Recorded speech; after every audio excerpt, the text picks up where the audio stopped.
Bonjour, bienvenue pour une nouvelle vidéo du cabinet d'associés. Regardons ensemble si l'administration est, ou n'est pas, libre de demander son avis à qui bon lui semble, quand bon lui semble. Et bien à tout ceci, une réponse contrastée s'impose. Alors évidemment, le principe de base, la règle par défaut, c'est que, oui, une administration peut demander son avis à qui bon lui semble. Mais ce principe s'avère bien plus complexe à mettre en œuvre qu'il n'y paraît. L'adjonction d'étapes consultatives peut même parfois vicier une procédure. Oui, mais quand ? Regardons ceci ensemble. Par exemple, l'arrêt Canal+ de 2012 nous disait, en l'espèce par exemple, aucune dans ce régime-ci, ni aucune disposition législative ou réglementaire, ni aucun principe ne faisait obstacle à ce que l'autorité de la concurrence procédât à une consultation publique des tiers sur les mesures correctives nécessaires associées. Ok, j'ai la liberté de demander son avis à quelqu'un, et donc quand je regarde la procédure en l'espèce, rien ne l'interdisait, et puis évidemment aucun principe général du droit ne l'interdit. Ok. Et ça peut même passer par la création d'une commission consultative ad hoc, Conseil d'État 2005, syndicat de la magistrature. Ok. Mais attention, cette liberté peut se trouver en but à des dispositions particulières, propres à telle ou telle procédure. La rédaction de tel ou tel texte définissant la procédure dans laquelle nous nous inscrivons peut tout d'un coup être considérée par le juge, même implicitement au besoin, comme interdisant l'adjonction de nouvelles étapes procédurales. C'est pas nouveau. On avait ça déjà dans cet arrêt que voici de 1982. Que nous disait-on dans cette affaire ? Non, les ministres ne pouvaient pas ajouter légalement des étapes de consultation obligatoires parce que la procédure était déjà très cadrée. Ça entraîne une vraie difficulté parce que du coup, quand la procédure est-elle tellement cadrée que je peux pas ajouter des étapes de procédure ? Et quand le puis-je ? Un arrêt par exemple de 93 du Conseil d'État nous disait je ne peux pas ajouter une étape de procédure parce que le régime juridique dans lequel je m'inscris fixait complètement les modalités de la procédure applicable. Donc l'idée c'est complet ou c'est pas complet. Tout dépend de savoir si la procédure était fermée ou ouverte, si elle était complète ou non, le terme complètement était utilisé. Pour qui a passé son enfance en Bretagne comme moi, l'idée de complète, on voit, c'est cadré. Une complète, c'est pas autre chose en galette. Mais en procédure, comment ça marche ? Cette notion de complétude n'a pas été reprise ensuite, telle qu'elle. En 2014, une autre formulation a été retenue par le Conseil d'État, que voici, ne peuvent légalement, donc ces ajouts, s'exercer lorsqu'une disposition législative ou réglementaire a déterminé les conditions dans lesquelles ces décisions doivent être prises.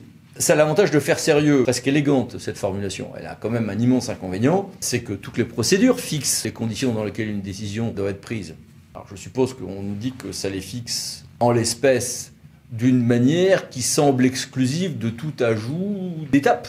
Mais le Conseil d'État ne le dit pas. Cette notion de complétude pouvait prêter à sourire, cette formulation de 2014 finalement n'est guère plus rassurante et certainement pas de nature à nous éclairer plus sur ce qui est possible ou pas, bon sang. Alors, même en dehors du monde notarial, sera-t-on intéressé par une nouvelle décision rendue par le Conseil d'État le 29 juillet 2022 ? C'est la requête 458-168. En l'espèce, on avait pour le notariat un certain nombre de vérifications à faire, et notamment voir si on n'est pas l'auteur des faits contraires à l'honneur et à la probité, avec une consultation du bureau du Conseil supérieur du notariat. Il a été estimé que, on pouvait très bien, en plus du Conseil supérieur du notariat, s'assurer auprès du procureur que la personne, justement, n'avait pas été mise en cause dans des faits de ce type. Donc, possibilité d'ajouter une consultation très importante. Et une consultation dans un domaine où les gens n'ont pas un droit important pour eux. Conseil d'État, 29 juillet 2022. Alors, mauvaise nouvelle au lendemain de cet arrêt. La frontière entre l'adjonction licite ou illicite d'étapes consultatives de procédure reste floue. Le Conseil d'État continue au cas par cas de dire là je peux, là je peux pas, sans s'encombrer à se ligoter lui-même par un magnifique considérant de principe qui, derrière, nous éclairerait mais serait malalisé à appliquer.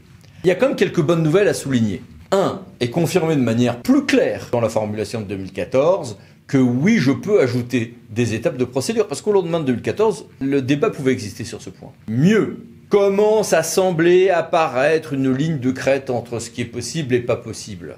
Là, par exemple, la procédure était très cadrée. Vous pouvez se dire, non, je ne peux pas ajouter des choses. Oui, mais il y avait une obligation générale de s'informer. La procédure de consultation du Conseil supérieur du notariat pouvait sembler ne pas épuiser la réponse à cette obligation générale.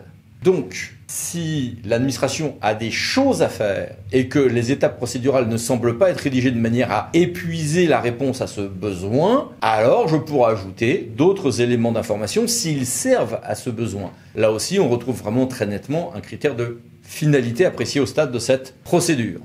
Le juge ne le dit pas comme ça, mais je pense que, évidemment, cela veut dire que si l'administration a une marge d'appréciation, un vrai pouvoir discrétionnaire, tout en respectant les grands principes, notamment de la partialité, alors on sent qu'il y aura plus la possibilité d'ajouter des éléments de procédure. Évidemment, dans un grand nombre de cas, vous, administration, vous aurez intérêt à ajouter des éléments d'information ou d'avis en amont de l'avant-projet d'acte administratif, ça sera plus sécurisé. Mais bon, on a quand même quelques éléments pour distinguer les cas où on peut en ajouter ou pas. Ça nous conduit à quelques conclusions provisoires pour les administrations. 1. Au stade de l'avant-projet d'acte administratif, si on est dans un cadre où vous avez un vrai pouvoir discrétionnaire, vous pouvez ajouter des étapes de concertation, d'avis ou autres, tant qu'on respecte les grands principes, information non biaisée, principe d'impartialité, ok. Ensuite, quand une procédure est cadrée en droit, le principe reste quand même qu'on peut ajouter des demandes d'avis, des consultations additionnelles, et on peut les ajouter, sauf si clairement le texte semble les exclure. Notamment si on a des obligations, et ça c'est l'intérêt de ce nouvel arrêt, notamment des obligations générales de vérification qui ne semblent pas devoir se circonscrire aux étapes procédurales ensuite, alors je peux aussi approfondir ces demandes de vérification et d'information par d'autres consultations, le cas échéant, en brandissant l'arrêt de 2022 que je viens d'évoquer, le cas échéant. Par contre, si la procédure est très cadrée, si on a le sentiment qu'on ne peut pas ajouter des étapes, si c'est exclu formellement, bien sûr, ou si ça le semble, et que ça ne répond pas à une demande générale d'information et d'enquête que l'on doit faire. Et surtout si derrière j'ai un droit subjectif pour les personnes concernées, ou une décision individuelle défavorable, alors quand même prudence et consultation d'un juriste spécialisé pour s'en assurer au cas par cas. Pourquoi ? Parce qu'il est très improbable que demain le Conseil d'État nous donne un mode d'emploi beaucoup plus précis que ce que je viens d'évoquer, parce que ça le ligoterait lui trop pour l'avenir. Voilà, à bientôt pour d'autres vidéos du cabinet de leurs associés. Pensez à vous abonner. Merci, au revoir.